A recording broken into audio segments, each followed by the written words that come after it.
आम गहन रे उपस्थित थिबा आम विद्यालय परिचालना कमिटी सभापति महोदय जहाँ को आमे आज आमर प्राक्तन शिक्षक श्रीयुक्त वेणुधर सेन महोदय मोर शिक्षक शिक्षयित्री भाई भौणी माने आउ छोट छोट पिला माने समस्त को यह अवसर रे मु हार्दिक अभिनंदन जनइबा संगे संगे आज बैठक को स्वागत करूँ। आज यही पवित्र दिवस अवसर रे अनेक किछि कहिबार अछि किंतु बेसी कहिबा कम करिबा अपेक्षा कम कहिबा बेसी करिबा एइटा को पाथ्य करी आमे चलले भविष्य रे हमर मंगल हेबो। आमे अनेक परंपरा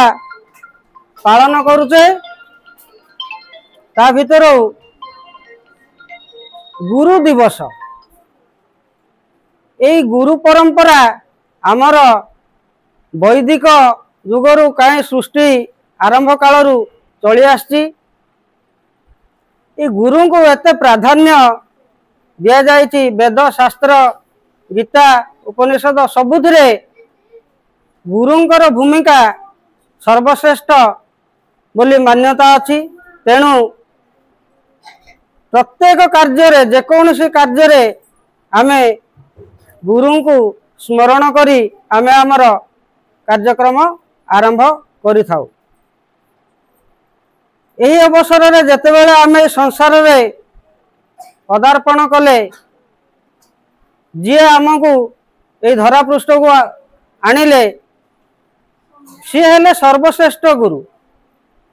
पिता गुरु और माता गुरु तापरे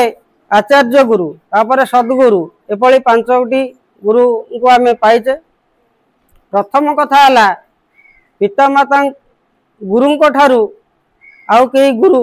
श्रेष्ठ नुहंती कारण जेहेतु से माने हमको जीवदान देई ए संसार को आनी सेमानंकर सबु गुरु ऋण किछि तो होए तो गुरु ऋण तो सुझी हब नहीं शास्त्र रे अछि किंतु पितृमातृ ऋण देव ऋण ए सब ऋण गुड़ के सुझी पारिबा नहीं। तेणु आज ही पवित्र दिवस अवसर रे मु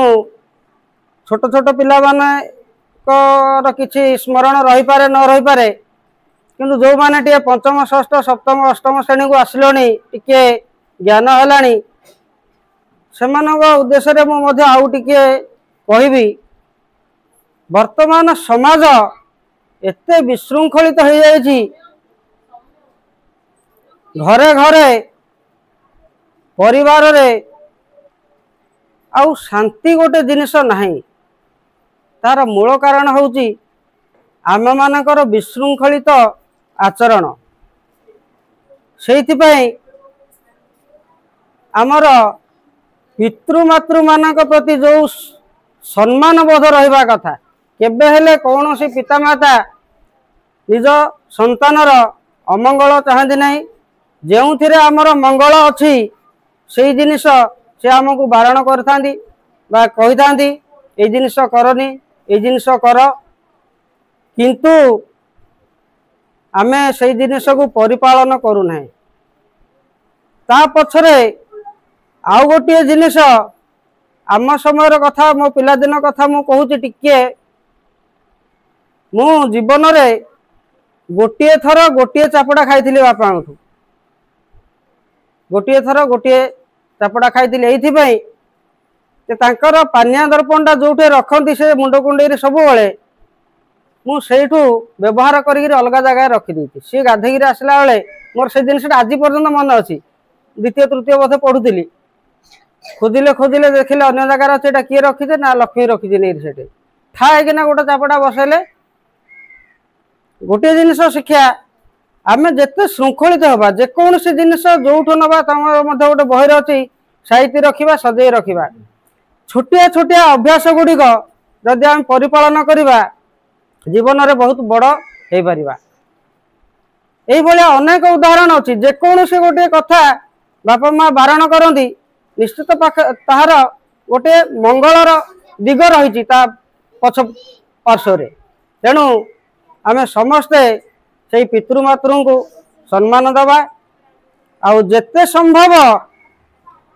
आउ गोटे बर्तमान एवं पिला माने बेसी विशृंखलित अमानिया हबार गोटे कारण होची आमर ये जो न्यू टेक्नोलोजी आसिला मोबाइल सेटा ही बेसी विशृंखलित करुच्ची पिला मानू मोबाइल टिके जदि आमे न दौचे से पिला रागुची रुसुची जहाँ प्रकार ता इच्छा से करुच्ची अधिकांश पिला सब छोट पिलांकर तुम टेंशन कौन खाइल पील पाठ पढ़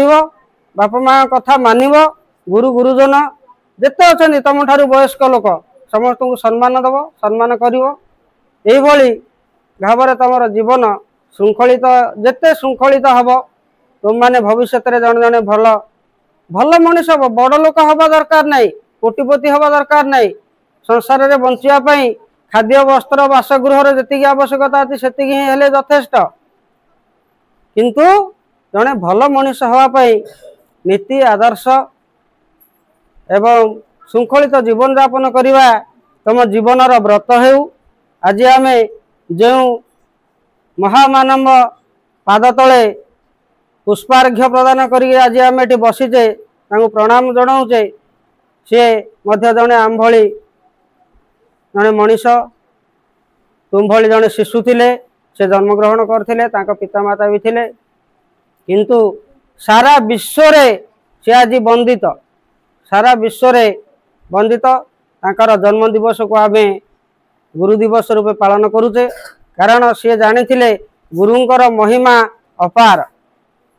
से सर्वशेष रे मुआ विशेष किसी कहबी नहीं पिला माने जो मानक किसी भाषण घोषित बा अभ्यास करिच समस्त गुरुंक विषय टिके पद अधे सब कहब आ शेष पुनर्बार से